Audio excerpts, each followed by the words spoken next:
ಹುಟ್ಟಿದ ಸ್ವಲ್ಪ ಹೊತ್ತಿನಲ್ಲಿ ಅದನ್ನು ಅವನು ತೋರಿಸಿ ಬಿಡ್ತಾನೆ. ಪುಟ್ಟ ಮಗು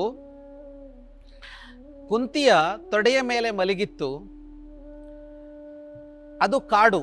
ಅವರಿದ್ದಿದ್ದು ಶತಶೃಂಗ ಪರ್ವತದ ಭಾಗ, ದಟ್ಟ ಕಾಡು ಅದು. ಆಗ ಪಾಂಡು ಮತ್ತು ಕುಂತಿಯರಿದ್ದಿದ್ದು. ಆಗ ಒಂದು ಹುಲಿಯ ಗರ್ಜನೆ ಕೇಳಿಸ್ತು ಸಮೀಪದಿಂದ. ಕುಂತಿ ಭಯಗ್ರಸ್ತಳಾದಳು, ಹೆದರಿದಳು, ಬೆಚ್ಚಿದಳು. ಅದು ಯಾವ ಪ್ರಮಾಣದಲ್ಲಿ ಹೆದರಿಸಿತು ಅವಳನ್ನ ಅಂತ ಅಂದರೆ, ತನ್ನ ಮಡಿಲಲ್ಲಿ ಮಗು ಇದೆ ಅನ್ನೋದನ್ನು ಕೂಡ ಮರೆತು ಬಿಟ್ಲು. ಥಟ್ಟಂತ ಎದ್ದು ನಿಂತು ಬಿಡ್ತಾಳೆ ಕುಂತಿ. ಮಗು ಕೆಳಗೆ ಬೀಳತ್ತೆ.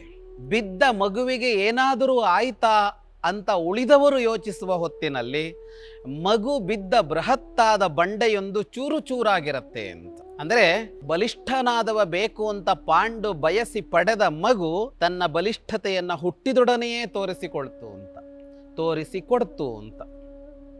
ಇಂಥವನು ಭೀಮ. ಇಂಥ ಭೀಮ ಸಹಜವಾಗಿ ಕಣ್ಣಿಗೆ ಬಿದ್ದ ಅಂತ. ಕಣ್ಣಿಗೆ ಬಿದ್ದ ಅನ್ನೋದನ್ನು ನಾನು ಹೇಳ್ತಾ ಇರೋದು ಯಾವ ಅರ್ಥದಲ್ಲಿ ಅಂದರೆ, ಅಸೂಯೆಗೆ ಪಾತ್ರ ಆದ ಅಂತ. ಎಲ್ಲಿ ಶಕ್ತಿ ಇರುತ್ತೋ, ಎಲ್ಲಿ ಬಲ ಇರುತ್ತೋ, ಎಲ್ಲಿ ಸಾಮರ್ಥ್ಯ ಇರುತ್ತೋ, ಎಲ್ಲಿ ಕೌಶಲ ಇರುತ್ತೋ, ಇಂಥದ್ದು ಎಲ್ಲಿ ಇರುತ್ತೋ ಅದರ ಕುರಿತು ಸಹಜವಾಗಿ ಅಸೂಯೆ ಹುಟ್ಟುತ್ತಾ ಹೋಗುತ್ತೆ. ಸುತ್ತ ಇದ್ದವರಿಗೆ ಹೊಟ್ಟೆ ಕಿಚ್ಚು ಹುಟ್ಟುತ್ತಾ ಹೋಗುತ್ತೆ ಅಂತ. ಪಾಂಡುವಿನ ಮರಣಾನಂತರ ಪಾಂಡವರು ಕುಂತಿಯೊಂದಿಗೆ ಹಾಸ್ತಿನಪುರಕ್ಕೆ ಬಂದು ಸೇರ್ತಾರೆ. ಆಗ ಭೀಮನಿಗೆ 12 ವರ್ಷ ಅಂತ ಅನ್ಸತ್ತೆ. ಯುಧಿಷ್ಠಿರನಿಗೆ 14-15 ವರ್ಷ ಆಗಿತ್ತು. ಅವನಿಗಿಂತ 2 ವರ್ಷ ಚಿಕ್ಕವ. 12-13 ವರ್ಷದ ಪುಟ್ಟ ಹುಡುಗ ಆಗ ಭೀಮ. ಹಾಸ್ತಿನಾಪುರಕ್ಕೆ ಬಂದರೆ ಮೊದಲಿಗೆ 101 ಕೌರವರು ಮತ್ತು 5 ಜನ ಪಾಂಡವರು ಮೊದಲ ಬಾರಿಗೆ ಸೇರುತ್ತಾರೆ. ಅರಮನೆಯಲ್ಲಿ ಸಂತೋಷ, ಎಲ್ಲ ಮಕ್ಕಳು ಒಂದಾದರು ಅಂತ. ಮಕ್ಕಳ ನಡುವೆ ಆಟೋಟಗಳು ಆರಂಭ ಆಗುತ್ತೆ. ಸಹಜವಾಗಿ ಸಣ್ಣ ವಯಸ್ಸು. ಈ ಆಟೋಟಗಳಲ್ಲಿ ಭೀಮ ವಿಜೃಂಭಿಸ್ತಾನೆ. ಯಾವ ಆಟ ಅಂತ ತೆಗೆದುಕೊಂಡ್ರು ಉಳಿದ 4 ಪಾಂಡವರನ್ನೂ ಸೇರಿಸಿ 100 ಜನ ಕೌರವರೂ ಸೇರಿದರು ಗೆಲ್ಲುವವ ಭೀಮ ಅಂತ. ಮತ್ತು ಬಾಲ್ಯದಲ್ಲಿ ಬಹಳ ತುಂಟತನ. ಎಲ್ಲ ಮಕ್ಕಳು ಮರವೇರಿದ್ರೆ ಕೆಳಗಡೆ ಮರದ ಕಾಂಡ ಹಿಡಿದು ಅಲುಗಾಡಿಸಿ ಬಿಡೋದು ತನ್ನ ಶಕ್ತಿಯಿಂದ.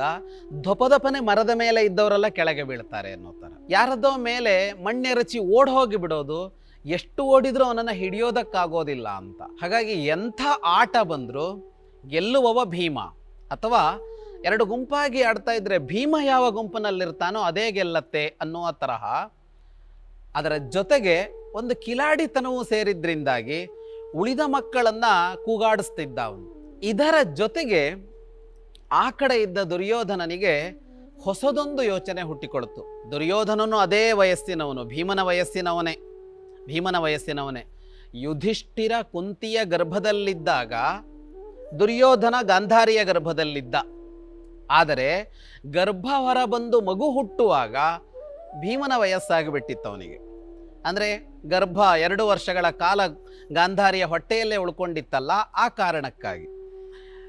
ಹಾಗಾಗಿ ಭೀಮ ಮತ್ತು ದುರ್ಯೋಧನ ಒಂದೇ ವಯಸ್ಸಿನವರು. ಪಾಂಡವರು ಬರುವವರೆಗೆ ದುರ್ಯೋಧನ ಏನಾಗಿದ್ದ ಅಂದರೆ ಮುಕುಟರಹಿತ ಸಾರ್ವಭೌಮ ಆಗಿದ್ದ ಅವನು. ಆಗ ಪಟ್ಟದಲ್ಲಿದ್ದಿದ್ದು ಧೃತರಾಷ್ಟ್ರ. ಇವನು ಹಿರಿಯವ, ಹಿಂದೆ 99 ಮತ್ತು ಒಬ್ಬಳು ತಂಗಿ. ಹಾಗಾಗಿ ಅವನನ್ನು ಹಿಡಿಯುವವರಿಲ್ಲ, ರಾಜಕುಮಾರ ಅಂತ ಮೆರಿತಾ ಇದ್ದ. ಅಖಂಡವಾದ ಹಾಸ್ತಿನಾಪುರಕ್ಕೆ ಅವನೇ ಅರಸ, ಕುರುಜಾಂಗಲಕ್ಕೆ ಅವನೇ ಅರಸ ಅಂತ ಆಗಿತ್ತು. ಯಾವಾಗ ಪಾಂಡವರು ಬಂದರೋ ಆಗ ಇವನಿಗೊಬ್ಬ ಹಿರಿಯಣ್ಣ ಕಾಣಿಸಿಕೊಂಡ ಯುಧಿಷ್ಠಿರ. ಹಿರಿಯ ಮಗನಿಗೆ ಪಟ್ಟಗಟ್ಟಬೇಕು ಅಂತ ಬಂದರೆ ಯುಧಿಷ್ಠಿರ ರಾಜನಾಗ್ತಾನೆ ಅಂತ ಅವನ ತಲೆಯಲ್ಲಿ ಓಡೋದಕ್ಕೆ ಆರಂಭ ಆಯಿತು. ಅವಾಗ ಅವನಿಗೆ ಅನ್ನಿಸ್ತು, ಈ 5ರಲ್ಲಿ ಭೀಮ ಮಾತ್ರ ಗಟ್ಟಿ. ಭೀಮನನ್ನು ನಿವಾರಿಸಿ ಬಿಟ್ಟರೆ ಉಳಿದವರನ್ನ ಬದಿಗೆ ಸರಿಸಿ ಪಟ್ಟವೇರೋದು ಕಷ್ಟ ಅಲ್ಲ ಅಂತ ಪುಟ್ಟ ವಯಸ್ಸಿನ ದುರ್ಯೋಧನನ ತಲೆಯಲ್ಲಿ ಹುಟ್ಟಿತು ಅಂತ. ಬೆಳೆವ ಸಿರಿ ಮೊಳಕೆಯಲ್ಲಿ ಅಂತ ಸಕಾರಾತ್ಮಕವಾಗಿ ಹೇಳ್ತೀವಲ್ಲ, ಇಲ್ಲಿ ನಕಾರಾತ್ಮಕವಾಗಿ ನೋಡಬೇಕು ದುರ್ಯೋಧನನಲ್ಲಿ ಅಂತ. ಅವನ ಮುಂದಿನ ದೌಷ್ಟ್ಯಗಳ ದುಷ್ಟತನಗಳೇನಿದ್ವೋ ಅದು ಬಾಲ್ಯದಲ್ಲೇ ಕಾಣಿಸಿಕೊಂಡು ಅವನಲ್ಲಿ ಅಂತ. ಹಾಗಾಗಿ ಅವನೇನು ಮಾಡ್ದ ಅಂದರೆ ಭೀಮನ ಮೇಲೆ ಒಂದು ಲಕ್ಷ್ಯ ಇಟ್ಟ. ಭೀಮನಿಗೆ ವಿಷ ಉಣಿಸಿದ, ತಿನ್ನುವ ಅನ್ನದಲ್ಲಿ ವಿಷ ಕೊಟ್ಟರು, ಭೀಮನನ್ನು ಹಾವುಗಳಿಂದ ಕಚ್ಚಿಸಿದ. ಮೈಮರೆತು ಮಲಗಿದ್ದ ಭೀಮನನ್ನು ಹಗ್ಗಗಳಿಂದ ಕಟ್ಟಿ ನೀರಿಗೆ ಎಸೆದ, ಏನು ಮಾಡಿದ್ರೂ ಭೀಮನನ್ನು ಏನೂ ಮಾಡೋದಕ್ಕಾಗೋದಿಲ್ಲ. ಒಂದು ಹಂತದಲ್ಲಂತೂ ಅವನು ಊಟ ಮಾಡ್ತಾ ಇದ್ದ, ತಿಂತಾ ಇದ್ದ ಅನ್ನಕ್ಕೆ ವಿಷ ಬೆರೆಸಿತ್ತು ಅನ್ನೋದನ್ನು ಯುಯುತ್ಸು ಬಂದು ಹೇಳ್ತಾನೆ. ಯುಯುತ್ಸು ಧೃತರಾಷ್ಟ್ರನ ಇನ್ನೊಬ್ಬ ಮಗ. ಅಂದರೆ ಗಾಂಧಾರಿಯ 101 ಮಕ್ಕಳಲ್ಲದೆ ಇನ್ನೊಬ್ಬ ಉಪಪತ್ನಿಯಲ್ಲಿ ಯುಯುತ್ಸು ಹುಟ್ಟಿದ್ದ. ಅವನು ಮೊದಲಿನಿಂದಲೂ ಸಜ್ಜನ. ಅವನು ಕುರುಕ್ಷೇತ್ರ ಯುದ್ಧದಲ್ಲಿ ಪಾಂಡವರ ಜೊತೆಗೆ ನಿಲ್ತಾನೆ. ಅವನು ಬಂದು ಹೇಳ್ದ, ನೀನು ತಿನ್ನುವ ಅನ್ನದಲ್ಲಿ ನನ್ನ ಸಹೋದರರು ವಿಷ ಬೆರೆಸಿದ್ದಾರೆ ಅಂತ. ಆದರೆ ಅಷ್ಟು ಅನ್ನವನ್ನು ತಿಂದು ಜೀರ್ಣಿಸಿಕೊಂಡವ ಭೀಮ. ಅವನಿಗೆ 100 ಹಾವುಗಳನ್ನು, ವಿಷದ ಹಾವುಗಳನ್ನು ಅವನ ಮೇಲೆ ಬಿಟ್ಟರೆ, ಹಾವುಗಳೇ ನಿಸ್ಸತ್ವವಾದವೇ ಬಿಟ್ಟರೆ ಭೀಮನನ್ನು ಏನೂ ಮಾಡೋದಕ್ಕಾಗಲಿಲ್ಲ ಅಂತ. ಇಂಥ ಶಕ್ತಿ ಅವನಿಗೆ ಬಾಲ್ಯದಲ್ಲಿತ್ತು ಅಂತ.